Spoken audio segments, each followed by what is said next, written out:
ଆପଣ ମୋ ସାରା ମୁଁ କାଇଁ ଆପଣଙ୍କ ସାରା ହେବି ଏଇଟା ସାର୍ ଅଭିଶାପ ପଡିଯିବ ମୋ କହିକି ଗାଲ ଦିଟା କଣ ପୁରା ପୁଚକା ପୁଚକା କରିକି କଣ କରିବା ସାର୍ ଆପଣ ଜାଣିଛନ୍ତି ମୁଁ ତ ଟିକେ ସଂସ୍କାରୀ ପିଲାଟା ହଁ ଖାନଦାନୀ ସଂସ୍କାରୀ ଆଉ ଖାଲି କଣ ସଂସ୍କାରୀ ସାର୍ ନମସ୍କାର ସାର୍ ଏତେବେଳକୁ ମୋ ଡାକରା ତ ଶୁଣିଲା ଆପଣ ବା ନିଜେ କହିଛନ୍ତି କାମ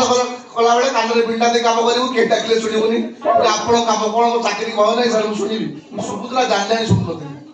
ଜାଣି ପିଲାଟା କି ତୁ ଆଜ୍ଞା ସାର୍ ଜାଣି ପିଲା ହଁ ଡବଲ ଆଜ୍ଞା ସ୍କୋୟାର ଉପରେ ସ୍କୋୟାର ମାରିଦେଲୁ ଟ୍ରିପଲ ସ୍କୋୟାର ସାର୍ ନମସ୍କାର କାମ ସରିଲା ନାହିଁ କୋଉ କାମ କରୁଥିଲୁ ତୁ ଆପଣ ଆପଣ ଜୀବନ ମତେ କେବେ ସରିବା କାମ ଦେଲେଣି 5:45 ଆସି ପହଞ୍ଚିଲି ଥାନାରେ କୋଉ ଥାନାରେ କୋଉ କନେଷ୍ଟବଳ 5:45 ପହଞ୍ଚି ଆଜ୍ଞା ଚାକିରି କରୁଛି ପରିବାର ଚଳଉଛି ଭୟ ଅଛି ଆପଣ ପ୍ରତି ସମ୍ମାନ ଭଲ ପାଇବା ଅଛି ସେଇ ଭୟରେ 5:45 ଆସି ପହଞ୍ଚିଲି କହିଲେ କଣ ଏତେ ଡେରି କଣ ଥାନା ବସିବା ପାଇଁ ଯା ଏସପି ସାର୍ ଚିଠି ଦେଇକି ଆସିବୁ ଚିଠି ଦେବାକୁ ଗୋଟେ କନେଷ୍ଟବଳ ହେଡ କନେଷ୍ଟବଳ ଯିବ ସାର ଘରୁ କେମିତି ଯିବ ଥାନା ଗାଡିରେ ଯିବ ଓଡିଶାରେ କୋଉ ଥାନା ଗାଡି ନାହିଁ କହିଲେ ଆମ ଥାନାର ଥାନା ଗାଡି ନାହିଁ କାହିଁ କହିଲେ ଯାହା ଟଙ୍କା ହେଲେ ଆପଣ ତ ଖାଇଦେଲେ ଆଉ ଗାଡିଟା ହବ ଗାଡି କଣ ଚଢି ବି ହବନି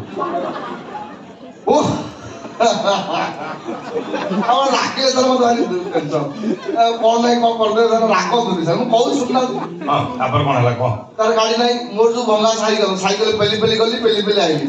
କଣ ସାର୍ ହବ ଫୁଣି ଡେରି ହେଇଗଲା କଣ ଚିଠିଟା ଦବା ପାଇଁ ଗଲି ଡେରି ହଉଛି ଯା ଗଞ୍ଜି ଚଢି ତକିଆ କମଳ ବେଡସିଟ୍ ସଫା କରିବୁ ମୁଁ ସାର୍ କନେଷ୍ଟବଳ ହଲାଣ୍ଡ ହରିପାଲ ତଥାପି ଭୟ କରିକି ଯାଇକି ସଫା କଲି ସବୁବେଳେ ଘରେ ଆଜି କରି କିଛି ନୂଆ କଥା ନୁହଁ ଏଇ କଥା କହୁଥିଲି ସାର୍ ସେଇ କାମ କଣ ପାଇଁ କୁହନ୍ତୁ ମୋ ପାଖରେ ଟାଇମ୍ ନାହିଁ ପ୍ରବଚନ ଦଉଛୁ ଆଉ ମତେ ତୁ ଚାକିରି ଛାଡ଼ି ଦେଇ ଯା ପ୍ରବଚନ କରୁନି ହଉ ସାର୍ ତାପରେ ମୁଁ ଯାଇଥିଲି ତାପରେ ଆସି ଦେଖିଲି ଘନିଷ୍ଠ ସଫା କରୁଥିଲି ଜନ୍ମ ମାମୁ ଭଳିଆ ହସୁଛି ଫାଳେ ଜନ୍ମ ମାମୁ ଯେତେ ମୁହଁଟା ପୁରା ସିଧା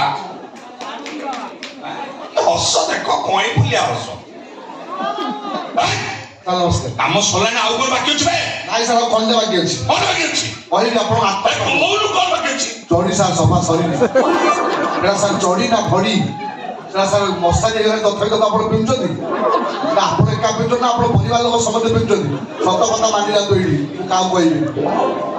ମୁଁ ବୁଝୁଛି ଆପଣ ଦାମିକା ଚଢି ଆପଣ ଜାପାନରୁ ମଗେଇଥିଲେ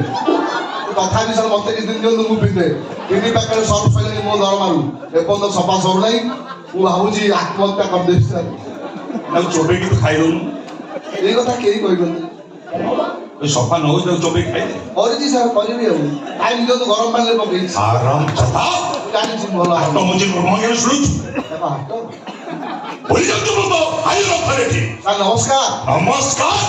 ଚାକିରି ଖାଇଦେବି ତ ଜାଣିଛୁ ଆପଣଙ୍କ ଭାତ ଖାଉନାହାନ୍ତି ନା ଆରାମ ଚାଲା ଅଧିକ କଥାବାର୍ତ୍ତା କରୁଛୁ କମ୍ କହିବି ନମସ୍କାର ସଭା କରିବୁ ନମସ୍କାର ମୁଁ ଯାହା କହୁଛି ସେ କହ କହୁନାହାନ୍ତି ସାର୍ ନେଇଯା ରଖିବାକୁ ନେଇଯା ହାଜତ ଭିତରେ ଲକଅପ୍ କରିଦଉ ଚାଲନ୍ତୁ ସାର୍ ଆମ ସାର୍ କହିଲେ ଆପଣ ଚାଲନ୍ତୁ ପ୍ଲିଜ୍ ସାର୍ ମୋ କଥା ଟିକେ ଶୁଣନ୍ତୁ ସାର୍ ସାର୍ ପ୍ଲିଜ୍ ସାର୍ ମୋ କଥା ଟିକେ ଶୁଣନ୍ତୁ ସାର୍ ପ୍ଲିଜ୍ ନାହିଁ ଓଡ଼ିଆରେ କୁହ ଓଡ଼ିଆ ନେବା ଓଡ଼ିଆରେ କୁହ ଇଂଲିଶ ଦେଖିଲେ ମୁଁ କହିବି ତ କାନୁନ କୁହା ମାରିବି ଆପଣ ଚାଲନ୍ତୁ ସାର୍ କହିଲେ ଆପଣ ଚାଲନ୍ତୁ ଏଇ ଯେମିତି ନେଇକି ଯାଉନୁ ଯେମିତି ଡାକୁଛୁ ମତେ ଯେମିତି ଲାଗୁଛି ମନ୍ତ୍ରୀଙ୍କ ପୋଷ୍ଟ ଥାନା ଉଦ୍ଘାଟନ କରିବା ପାଇଁ ଆସୁଛନ୍ତି ଚାଲୁ ସାର୍ ଚାଲୁ ପୋଲିସ ବା ବନ୍ଧୁ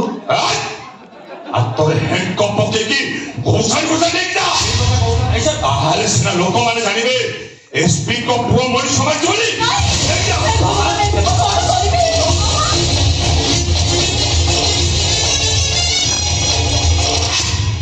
ଛାଡ଼ି ଦିଅନ୍ତୁ ସାର୍ ରକି ବାବୁକୁ ଆପଣ ନିର୍ଦ୍ଦୋଷରେ ଛାଡ଼ି ଦିଅନ୍ତୁ କାହିଁ ଛାଡ଼ିଦେବି